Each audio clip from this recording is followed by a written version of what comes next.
喂，你知唔知今年 UCAS 改革咗咧？呢個隨時會影響你個成功率㗎。上今年申請英國大學嘅同學仔要注意啦，嚟緊 personal statement 會有改革，由以前嘅開放式問題會變成咗三條指定嘅問題。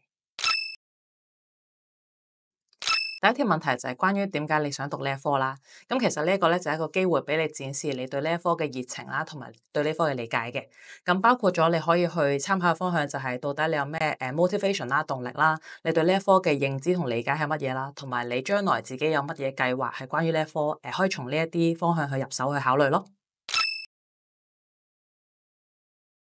第二條問題係關於喺學術上點樣去幫助同學仔應付呢一科嘅，咁可以由校內嘅成績啦，或者校外嘅比賽入手㗎。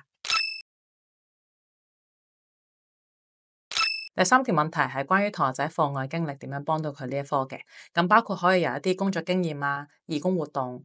shadowing 或者係一啲興趣愛好入手㗎。最後俾個 tips 大家記住，如果想考慮英國升學嘅話，就中四、中五開始要提早準備課外經歷。如果真係想知道多少少關於 personal statement 嘅資訊，就記住嚟揾我哋啦。